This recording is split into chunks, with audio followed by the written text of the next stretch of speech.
Hello everyone, I'm Pengyu Jiang Kelly. This video is about my Studio1 Folio1 reflection. It included my iteration work and method attempts over the past 6 weeks. In my initial idea during week 1, I wanted to create an animation about a mischievous player's treatment of a game character while letting the character eventually leave the game and enter the real world. However, during subsequent brainstorming, practice, and discussion with the critic group, I realized that such a scene would be more suitable as a game to immerse players in the experience.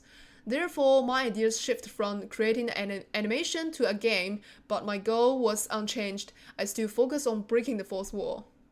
These are 3 games that have most impacted my game design: Your Amazing Tea, Miss Lemons, and Doki Doki Literature Club. Elements such as the multiplayer game design of Tea and the solid visual constructs in Miss Lemons. Also, the status challenge between game characters and players in DDLC, and its uncanny music art design are all elements that I aspire to achieve. Based on these gameplay concepts, I organized mood boards and brainstormed my ideas. Finally, I defined the theme of my Folio1, which became my main focus for the 6 weeks. My game, Kane Doggy, is a pixel-style 2D game where players engage in dialogue choices with the character Kane and scene interactions, leading to different outcomes, endings, dialogues, performances. Kane Doggy showcases that the meta character's ability to break the fourth wall by allowing players to explore and discover the hidden real storylines behind the game, as well as intense stylistic constructs within the game. It delves into discussions about the challenging relationship between in-game character and out-game players' identities. This work informs the potential impact and transformation that the meta elements can bring to players' experience in narrative games. Throughout this process, I tried a lot to achieve this feeling. Firstly, I designed 2 completely different design styles to build a strong sense of constructs in the game.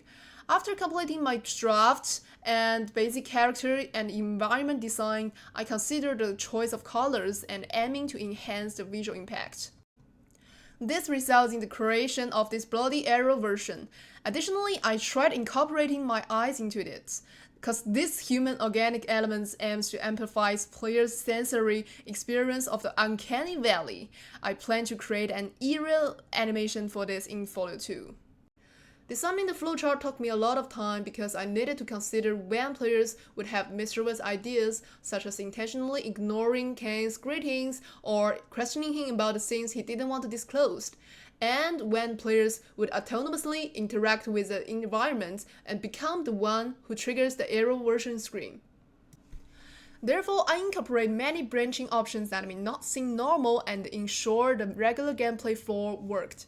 These options allow players to express their personality only to have Kane ruthlessly kick them back to the main menu when they try to divide it. I attempt to have my character break the game, so I'd create some effects resembling computer or TV arrows and added destroyed features which work well when I apply to the game. I also incorporated sound effects associated initially from the computers, such as the Windows arrow sounds and noisy alerts, to mislead that players into believing that their computer were actually broken by Kane.